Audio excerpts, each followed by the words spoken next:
A very good morning to everyone. After the most prestigious, joyful, and colorful Holi came to an end for this year, once again I am here with an editorial to have discussion, and this editorial is once again related to Russia and Ukraine war. As we all know that the Holi festival has come to an end and it is over now, but the war between Russia and Ukraine hasn't ended so far.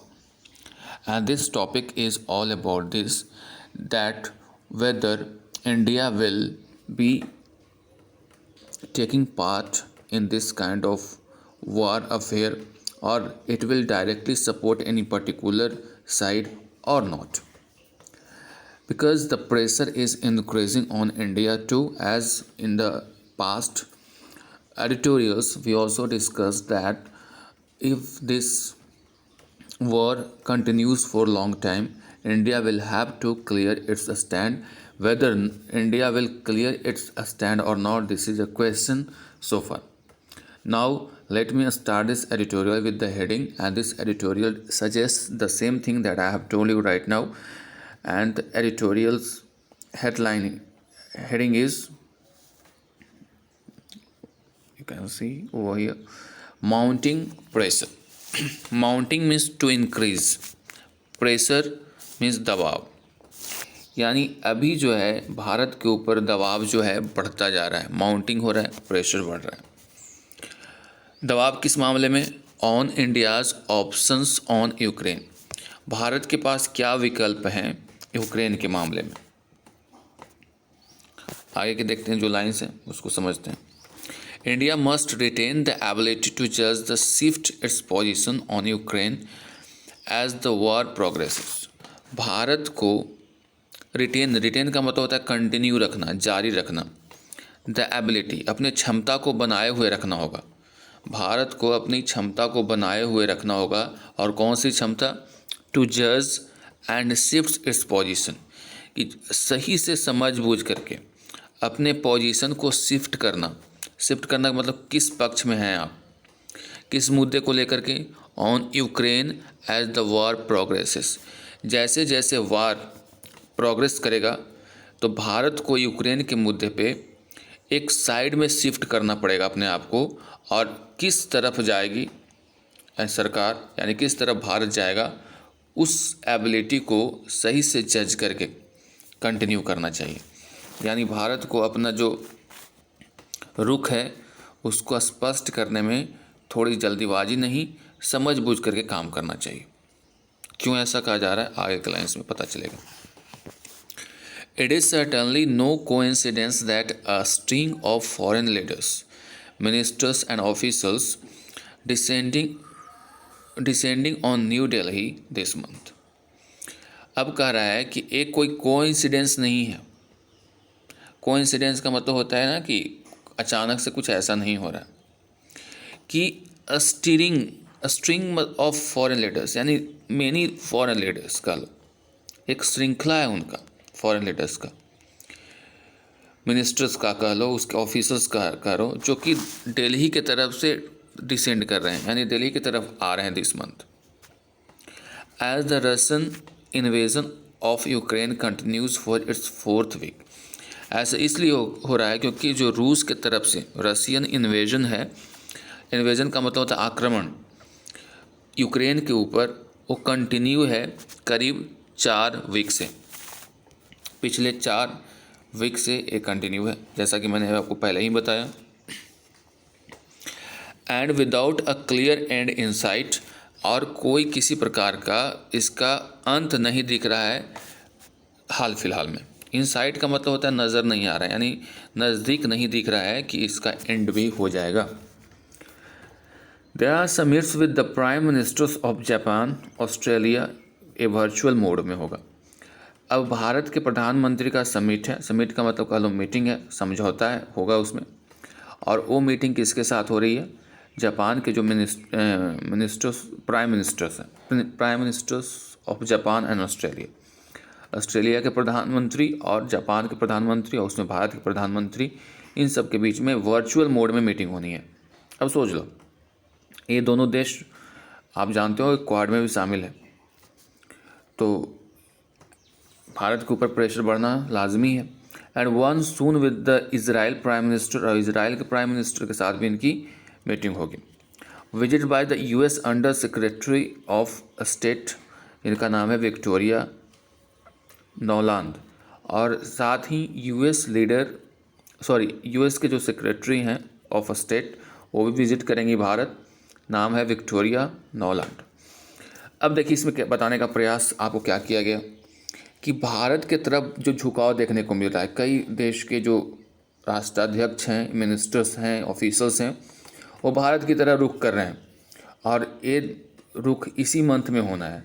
और इसमें आपका सबसे important बताया गया है कि Japan के प्रधानमंत्री, ऑस्ट्रेलिया के प्रधानमंत्री, यूएस के जो सेक्रेटरी ऑफ स्टेट्स हैं, या फिर कह लो इजरायली प्राइम मिनिस्टर, ये सारे भारत के साथ बात करने वाले हैं इस बार, चाहे वो वर्चुअल मोड में हो या फिर आकर के बात करें यहाँ।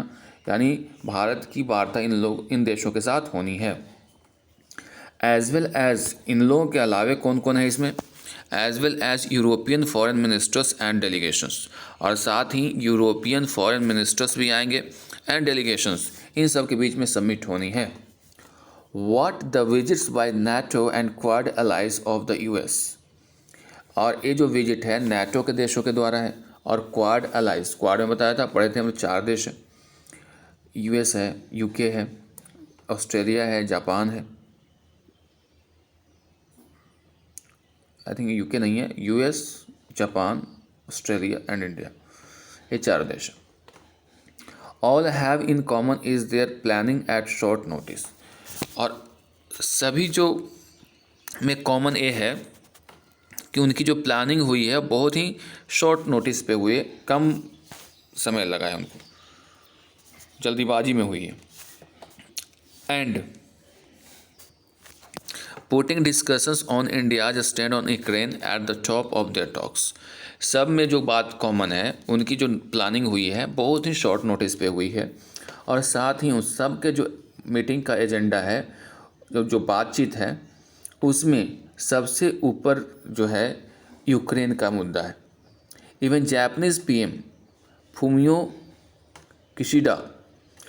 किशिडा जापान के जो पीएम है, प्राइम मिनिस्टर है, who had a full bilateral agenda to discuss with prime minister Narendra Modi, जिनके पास एक द्विपक्षीय एजेंडा है, मुद्दा है डिस्कस करने के लिए प्राइम मिनिस्टर नरेंद्र मोदी के साथ। Eight there much delayed annual summit meeting, और ये जो मीटिंग हो रही है दोनों के बीच में, थोड़ी सी देर हो गई है मीटिंग में, उसमें जो जापान के प्रधानमंत्री हैं उनके पास फुल बायलैटरल एजेंडा है डिस्कस करने के लिए।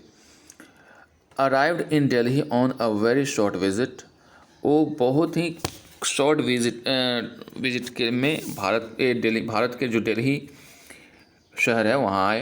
एंड मेड इट क्लियर, और उन्होंने क्लियर किया that finding a common position on Ukraine, telling India that it must not condone Russia's actions was a priority।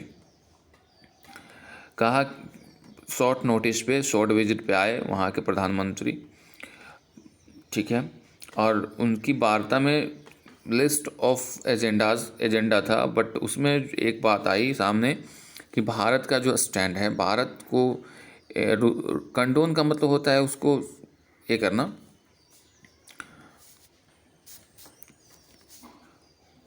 रास्ते पे लाना, या फिर कल लोग उसको उस मामले में अपनी क्लियर कर लेना। तो रूस के द्वारा जो एक्शंस हो रहे हैं उसको एक प्रायोरिटी नहीं दे रहा है भारत, ये ऐसा कुछ बोला जा रहा है। The message from the West is clear, जो मैसेज आ रहा है क्लियर आ रहा है वेस्ट की तरफ से, that India must shift its position on 3 counts, और भारत को अपना जो पोजीशन है वो शिफ्ट करना चाहिए। 3 काउंट्स का मतलब यहाँ पे 3 ऑप्शंस दिया गया है, और इसमें जो है to do more at the UN में जो कुछ ज़्यादा करने के लिए भारत को 3 मामलों पे विचार करना चाहिए। Where New Delhi has consistently abstained from resolutions criticising Moscow, जिसमें भारत लगातार एब्सटेंड मतलब तटस्थ रहा है जब भी रिजोल्यूशंस आ रहा था मॉस्को यानी रूस को क्रिटिसाइज़ करने के लिए, आलोचना करने के लिए, to join the sanctions regime and to avoid contracting for more Russian oil or sending civil or military supplies to the Putin regime until the war ends।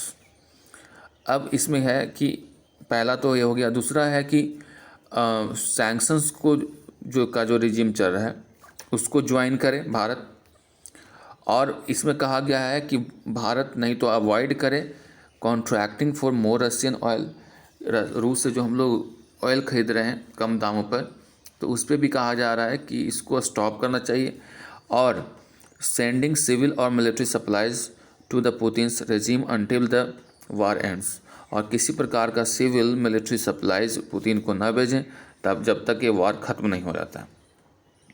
The flurry of visits, flurry का मतलब होता है झड़ी लग जाना, तो जो झड़ी लग गई है विजिट्स का, कमेंट्स बाय ऑफिसर्स, और ऑफिसर्स के द्वारा जो कमेंट किए जा रहे हैं, and press statements by the diplomats, और जो राजनयिक हैं उनके द्वारा जो प्रेस स्टेटमेंट्स जारी किए जा रहे हैं, वो इंडिकेट यानी दर्शाता है कि tensions between Russia and West have raised a point of no return, जो रूस और वेस्टर्न कंट्रीज़ के बीच में जो टेंशन है वो इस कदर बढ़ गया है या इतना ऊंचा चला गया है कि वहाँ से वापस आने का कोई जगह नहीं बच गया है। And New Delhi is being asked to make a very pointed choice between them, और भारत की सरकार को पूछा जा रहा है कि आपको एक पॉइंटेड चॉइस दिखाना होगा, यानी आप जाना कहाँ चाहते हैं, आप रूस के साथ रहना चाहते हैं या फिर वेस्टर्न कंट्रीज़ के साथ, आपको एक क्लियर मैसेज तो देना होगा, आप कब तक एब्स्टेंड रहिएगा। अब भारत के ऊपर प्रेशर आया है तो क्या हुआ? While there are several reasons why New Delhi has declined the attempts to steer it from its course of Russia's that are linked to its strong partnership with Russia। कह रहा है कि हालांकि देयर आर सेवरल रीजन्स, कई कारण हैं क्यों जिसकी वजह से न्यू दिल्ली है हमेशा डिक्लाइन करती रही है। नॉट रेडी टू एक्सेप्ट का मतलब होता है डिक्लाइन करते रहे हैं अपने अटेम्प्ट को, और अटेम्प्ट किस बात को लेकर के? To steer it from, steer का मतलब होता है किसी को मनाना, फुसलाना, रास्ते पर लाना, यानी रूस का जो कोर्स ऑफ एक्शन है उसको रूस को रास्ते पर लाने से हमेशा से डिक्लाइन किया है, यानी उसको मनाने फुसलाने से हमेशा इनकार किया है, क्योंकि हमारा स्ट्रॉन्ग पार्टनरशिप है किसके साथ? रूस के साथ।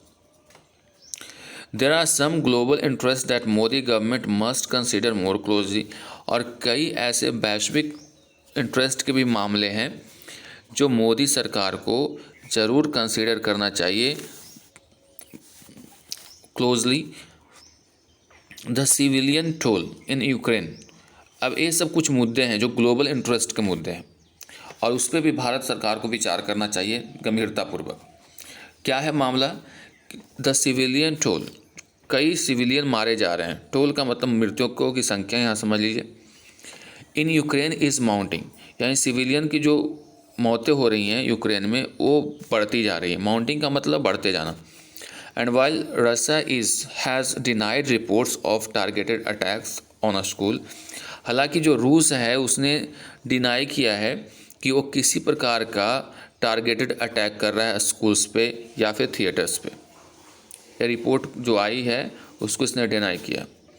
It is necessary for New Delhi to acknowledge any Russian violation of human rights, और ये ज़रूरी है भारत सरकार के लिए कि एक्नॉलेज करे, ध्यान में लाए, किसी प्रकार का अगर वायलेशन होता है ह्यूमन राइट्स का उस पर ध्यान दे। Specially at the Kremlin has not at fully clarified its end game, क्योंकि यहाँ पे जो क्रेमलिन है, क्रेमलिन वर्ड का इस्तेमाल होता है रूस के लिए, तो रूस के जहाँ पे आएगा मॉस्को, क्रेमलिन, तो समझ जाना रूस की बात हो रही है।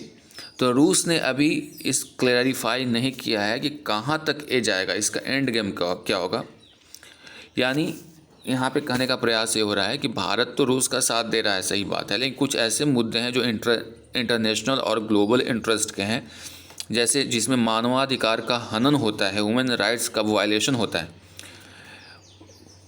वायलेशन ऑफ ह्यूमन राइट्स का मतलब होता है मानवाधिकार का हनन, तो होता है, तो वहाँ पे भारत को सामने आना पड़ेगा। ये किसी देश के लिए सही नहीं होता है, इसलिए भारत को खुल करके सामने आना पड़ेगा। और इसमें जो भी रूस के द्वारा अगर ऐसे कृत्य किए जाते हैं तो इसको एक्सपोज करना होगा। Second, while India has exposed concerns over nuclear safety, दूसरी बात भारत ने एक और बात यहाँ पे एक्सप्रेस की है, एक्सपोज नहीं है, एक्सप्रेस करना है, जाहिर की है। एक्सप्रेस मतलब होता है जाहिर करना, जो चिंता है उसको जाहिर की है। कंसर्न का मतलब चिंता, किसके ऊपर? न्यूक्लियर सेफ्टी को लेकर के, यानी जो न्यूक्लियर वेपन्स हैं उसकी सुरक्षा को लेकर के। It must be willing to make this an issue with Moscow, और ये जरूर सोच रहा होगा, इच्छा जाहिर कर रहा हो कि एक मुद्दा मॉस्को के सामने रखा जा सकता है इफ़ नेसेसरी, अगर ज़रूरत पड़ी तो। Another area is the threat of chemical and biological warfare, एक और खतरा है, और खतरा है कि केमिकल, रासायनिक और बायोलॉजिकल जैविक हथियार का यूज़ करना। And while the India representative spoke strongly at the UN Security Council about the importance of fully implementing the Biological and Toxin Weapons Convention, आपको पता है होना चाहिए कि एक biological and toxin weapon convention एक संस्था है जिसके तहत पूरे विश्व में ऐसे हथियार का उत्पादन, इसका इस्तेमाल और किसी प्रकार का लेन देन वर्जित है। और इसी के तहत भारत इसी बात का हवाला देते हुए यूएन में स्पष्ट तौर पे कहा है कि जो फैसला लिया गया था biological and toxin weapon convention में, उसको पूरी तरह से इम्प्लीमेंट कीजिए। इम्प्लीमेंट का मतलब होता है वो लागू करना, ताकि कोई भी देश ऐसी गलती ना कर पाए कि बायोलॉजिकल और केमिकल वेपन्स का इस्तेमाल करे जिसके कारण आने वाली पीढ़ी तक उससे प्रभावित हो। The government must be prepare to vote on the issue and call out any side that violates this, और भारत को इस मामले को लेकर के प्रिपेयर्ड होना पड़ेगा कि कोई भी साइड हो, चाहे वो यूक्रेन हो या रूस हो, अगर इन सब चीज़ों का वायलेशन करता है, इन सब चीज़ों का ह्यूमन राइट्स का वायलेशन, टारगेटेड अटैक करता है, बच्चों को मारता है, ठीक है, या फिर केमिकल वेपन्स इस्तेमाल करता है, बायोलॉजिकल वेपन्स इस्तेमाल करता है, तो जो भी देश ऐसा करता है उसमें भारत को उसकी आलोचना करनी चाहिए और भारत को उस एक साइड में आकर के उसकी वर्षना भी करनी चाहिए। कॉल आउट का मतलब ही होता है कि किसी भी मुद्दे को लेकर के कोई भी आदमी गलत कर रहा है तो उसको एक्सपोज करना। कॉल आउट एनी साइड यानी उसको एक्सपोज करना, कोई भी साइड, चाहे वो रूस हो या यूक्रेन हो, अगर ऐसा वो करता है तो।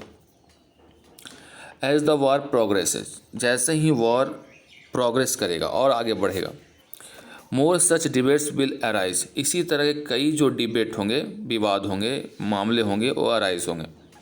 And New Delhi must retain its ability to जज एंड शिफ्ट इट्स पोजीशन, और भारत को कंटिन्यू रखना पड़ेगा अपनी एबिलिटी, क्षमता को, कि सही से जज करके अपने आप को शिफ्ट करे किसी पोजीशन में। फ्रॉम बीइंग न्यूट्रल और and abstentionist to one more wholly seized of the issues। अब इसको शिफ्ट कहाँ करना पड़ेगा अपने आप को, कि जो अब बहुत दिनों से अपने आप को न्यूट्रल मान रहा है, एब्सटेनिस्ट मान रहा है, तटस्थ मान रहा है, तो यहाँ से इसको कहाँ शिफ्ट करना पड़ेगा अपने आप को, टू वन, उसमें more wholly seized of the issues, जिसमें कई मामले हैं शामिल हैं उसमें। And as a leading nation, और अपने आप को एक लीडिंग नेशन के तौर पर स्थापित करना पड़ेगा, that is able to exercise its strategic autonomy, जो कि एबल है, सक्षम है कि वो एक्सरसाइज करे, मतलब उसको उपयोग में लाए, जो इसकी स्ट्रेटजी ऑटोनॉमी है। स्ट्रेटजिक का मतलब होता है प्लानिंग, ऑटोनॉमी का मतलब होता है कि स्वायत्तता, on matters of principle when required, जब किसी प्रिंसिपल का मुद्दा आ जाए, सिद्धांतिक मुद्दा आ जाए, तो अपने जो ताकत है, अपनी जो एबिलिटी है, उसको ये क्या कर सकती है, एक्सरसाइज कर सकती है, उसको प्रैक्टिस में ला सकती है। यानी कहना ये चाह रहा है लास्ट में कि भारत को मजबूत करके अपना साइड क्लियर करना पड़ेगा, क्योंकि जैसे जैसे युद्ध आगे बढ़ेगा इसको अपने आप को एक पोजीशन में शिफ्ट करना पड़ेगा। न्यूट्रल और एब्स्टेनिस्ट तो आप लंबे समय से हैं ही, लेकिन अब वैसी स्थिति नहीं है। आप ऐसे इश्यूज़ को आप डील करना पड़ेगा जो कि पूरी तरह से अभी छाया हुआ है, और साथ ही अपने आप को एक लीडिंग नेशन के तौर पे आगे लाना पड़ेगा जब कोई ऐसा मामला आता है जो कि सिद्धांत के साथ समझौता होता है। युद्ध का भी सिद्धांत होता है जिसमें बच्चों की मृत्यु नहीं होनी चाहिए, टारगेटेड किलिंग नहीं होनी चाहिए, वैसे जगहों पे हमला नहीं करना होता है जिसमें ह्यूमन राइट्स का उल्लंघन हो। तो इन सब चीज़ों को ध्यान में रख करके ही युद्ध करना होता है। तो ऐसी चीज़ों का अगर उल्लंघन किया जाता है रूस के द्वारा, तब भारत को भी इसकी आलोचना करनी ही पड़ेगी, क्योंकि ये इंटरनेशनल और ग्लोबल इंटरेस्ट की बातें हैं। आज रूस कर रहा है, कई दिनों के बाद कोई दूसरे देश करेंगे, बायोलॉजिकल और केमिकल हथियार का इस्तेमाल करेंगे, जिससे पूरा विश्व तबाह हो जाएगा। तो इन सब मुद्दों पे भारत को तो खुल करके विरोध करना ही पड़ेगा, क्योंकि भारत एक लीडिंग पोजीशन रखता है और कई देश चाहते हैं कि भारत अब अपना स्टैंड क्लियर करे। तटस्थ रखने या रहने की स्थिति में भारत अब नहीं है। तो देखते हैं भारत क्या फैसला लेता है, क्या सूझबूझ दिखाता है, कैसे इन परिस्थितियों को हैंडल करता है, वो तो आने वाला वक्त ही बताएगा। Till then, goodbye and take care and go through this editorial, this is my request.